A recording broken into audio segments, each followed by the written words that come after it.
I'm Kylie Bartlett, social media commentator and strategist.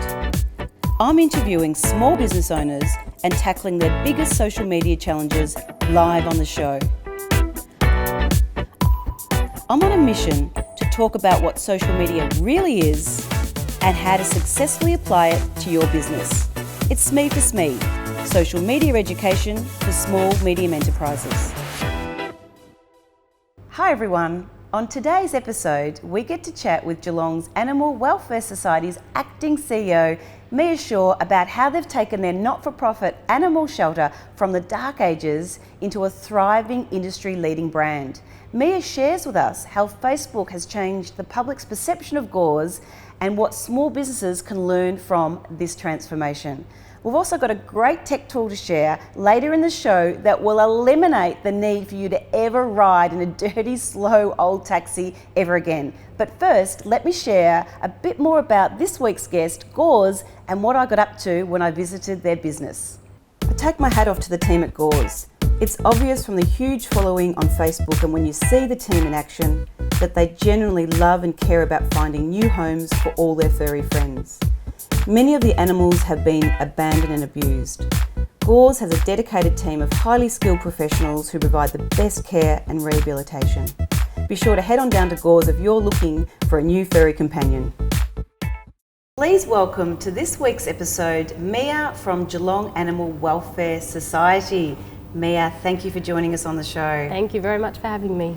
I tell you what, out of all of the episodes that we've filmed today, yours is the one that pulled on our heartstrings. And we were out there last week getting to get down and dirty with all these beautiful animals. I was leaving thinking, if only I didn't live in an apartment, I could have adopted half of them then and there on the spot. Yeah, well, an apartment you need a rabbit or a whippet. Oh, we're so good in sales. Yeah. How do you put a rabbit in an apartment? Maybe on a balcony? Yeah, you can actually litter train rabbits. So I have a rabbit at home, and even though I've got a big backyard, he's in the house most of the time, and he's outside sometimes. But yeah, you can. House? Yeah. He's litter trained. Yep. Are you serious? No, I'm serious. They can. Smart. You can put a big oat and hay litter box in there, just like a cat has litter. They have oat and hay in there. And they go and poop in there? Yeah, if they've been trained, they do. But yeah, they're amazing. Bunnies are awesome. We have them at work. Now there is an animal that I can have. I've learned something today. Yeah. Mia, let's get stuck into the interview. I have to say, out of all the interviews, this is the one that I've really been looking forward to the most because it is very different for a not-for-profit to be such an industry leader in social, and it's an absolute credit to you. But before we get stuck into what you're doing now in Facebook in particular to absolutely blow your fans up to, what are you up to now, 10,000? Yeah, I think we're about 9.5, but it grows very quickly. Crazy numbers.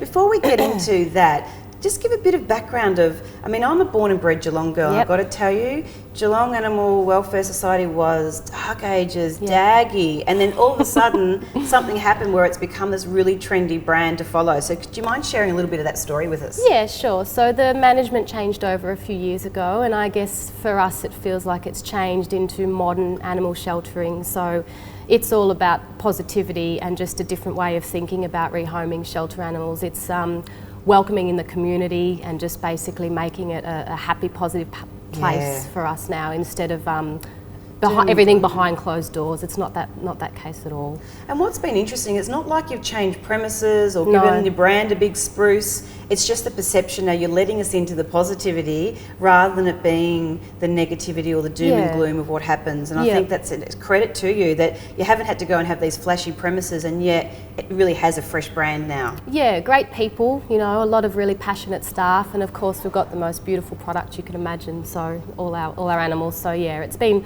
a lot of hard work, but it's been, it's extremely rewarding, and a great community to have. Yeah, well, that's one thing that really stood out when we were there. Yeah. The delightful Sonia, the pride that she had when she showed us through the shelters and was talking to all the animals. And we got to meet Bo and Barpy, the little chihuahua, and it was just great. You could see how proud they were as well. And one of the best ways that we could have ended that visit was one of the owners was reunited with Shirley, and it was just like, that was amazing to see that, and to see that the staff was so proud that a dog had found its owner. Yeah, it makes us truly happy. So part of our job is reuniting animals with their families, rehoming and rehabilitating animals. But reclaiming, which is what it's called, is just amazing, especially cats, because cats don't always get reclaimed. It's a bit of a challenge, but when people reclaim their animals that they've lost, it's incredible. Yeah, we love it. We felt very privileged to witness that when we were out there last week. Yeah, that's great. So now let's talk about, if we could share with the viewers, I mean, really, I put you in the guru status because you're a not-for-profit and you're and now up around 10,000. There's not many fan pages in Australia, in particular not-for-profits, that could brag that they've got close to 10,000 fans. So what is about it? How have you gone about doing that? Basically, I think that we keep our posts extremely relevant. We update the page all the time. There's a positive spin on all of it, so it's not about, you know, the dark history of the animal or anything like that. It's about where they are now and where we see them. And we just make the animals the stars of the show. And also, when people adopt a dog or a cat that's been on Facebook, they feel like they've adopted a star, especially for little kids, because they feel like, oh my God, that's my animal that we've just adopted. So it's fun, you know, it's fun, it's instant. And everyone, it's just a great communication platform. So you're saying relevancy. I'm hearing relevancy is coming through here. Yep. So it's important to be relevant, and because social media, the news feed's so fast, moving so quickly that you've got to make sure that it's a relevant conversation. Yeah, absolutely. So if we, which means that we're updating all the time. So we're careful not to flood the page with too many posts, because we just want to make sure that we know how busy people are. We know that people go to Facebook to keep up to date, and it is quite instant. But we just make sure that we kind of keep it to the point, and it's kind of like a porthole into the centre, because not a lot of people want to come in, or they sometimes can't come in. Yes. But it gives everyone a glimpse into what's going on at Gores, and we ask, you know, we exist through our donors and our sponsors, and it's a way for them to be able to see what's going on when they can't get in there. It was really interesting when I was checking out your page, and I liked it. It shows how many of your friends in common like it, and there was 30 of my friends that also like it, but they're not from Geelong. Oh, really? Great. So it was really interesting when you say letting people in a portal that aren't necessarily physically able to come in to be able to witness the great job you're doing. And a lot of my friends that were fans of the page are from Sydney and from Brisbane. Yeah, that's great. Yeah, great example. So you spoke about relevancy, and you spoke about the customer and the animals being the hero or the rock star. Absolutely. So what you're saying there is, do you take photos of? Yes. Oh, I saw a beautiful little bib on one of the dogs. What does it say? Adopt me. Adopt me. Yeah, they're little jackets for our adoption dogs. So, and then we'll, you know, if one of the animals is doing something beautifully cute any day, we'll take a photo, pop it up on Facebook if the dog or cat's up for adoption. So it's not just about it's just really instantaneous, and you know, it's about us kind of going, these animals are awesome. We want you to see how awesome they are. We want to show you all the time. And you're showing their characteristics, right? Yeah, so everyone's rather individual. than being posy dogs, take a snapshot. People can go on Facebook and actually kind of sense the kind of personality of that cat or that dog or that rabbit by the photos that you're taking. Yep, that's right. So we kind of, you know, we treat every animal as an individual, and you have to, because they are. So, yeah. Yeah, we absolutely saw that. And so what about humour? Like, I've seen some really funny posts that you've got with the animals. Have you done that is it been strategic, or it's just something that happens, or? It is in a way. I think sometimes, yesterday, for example, I had a dog in my office, and she was extremely timid when she came in, very fearful. And then we had her in just trying to get her used to people a little bit, and she was very food motivated. So we had a photo of a sandwich and her sitting behind the sandwich on the chair, and she just did that. Someone was having a sandwich in my office and she was sitting on my chair, and we just took the photo, put it on Facebook, and I'm sure we were looking for a foster care, and I think we've had at least 2 or 3 inquiries now. Are you kidding? So it's just about, you know, it's no sad stories. We don't focus on that. We focus on now, and we focus on the future and the individual animals. So if you were a small business, what advice, if there was just a couple of tips, if they were starting out, if they were a blank canvas, how would you start a Facebook page if you were advising a small business on that?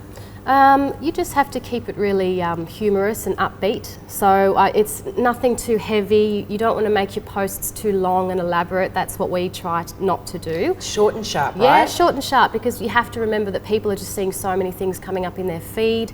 You just want to have a really good image. So that's been coming through in a lot of episodes. Yeah, You're I saying think the so. Imagery makes it? Yeah, definitely. A good photo, or if it's not, it doesn't have to be a professional photo, but it has to be something that really captures what you're trying to sell, I guess. Okay. And then just to make it, really relevant and update it quite often. So if I visit a Facebook page where it hasn't been updated for a couple of days, I lose a bit of interest. Yeah, it's interesting.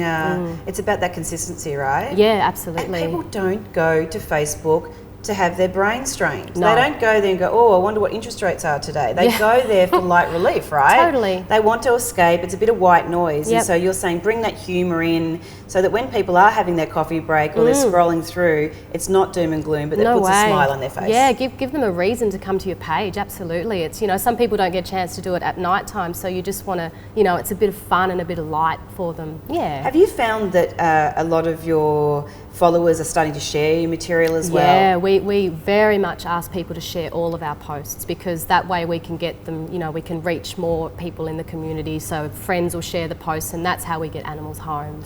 So when there's lost dogs come in, let's say, do anyone put up to say, do you know this dog, and then people start to share it? Has that been a function that you've used? Yeah, absolutely. So I think we have 3 Facebook pages, the Gores Vet Clinic also, yes, the main Gores page, and we also have a Strays and Losties page. So there's a volunteer that comes in, takes photos of all the lost dogs, so people can see if their animals at Gores, and then we share that on our page as well. Brilliant. Yeah, fantastic. So for everyone to share it. Sharing is the key as well. It's viral, right? Yeah, definitely. Wonderful. Thank you so much. Thank you. Now let's have a chat about what we've learnt from this week's episode.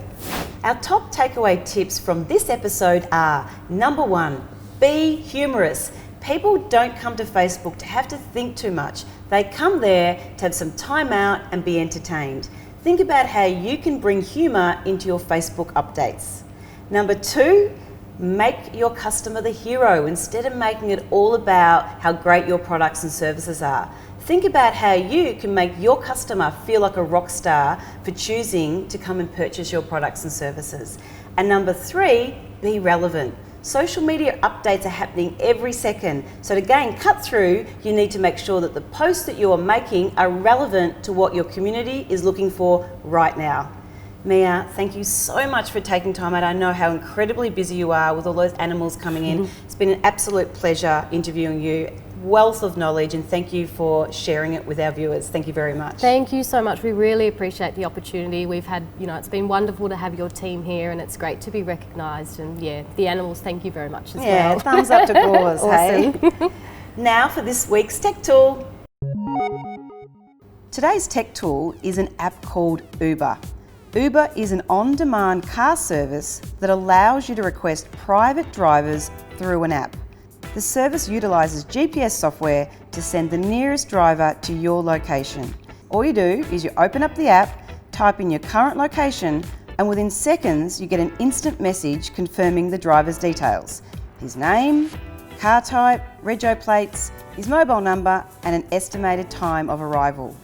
You can even watch in real time where your driver currently is via the built-in GPS functionality. The service provides a no cash payment solution that charges your ride directly to the credit card on file with your account.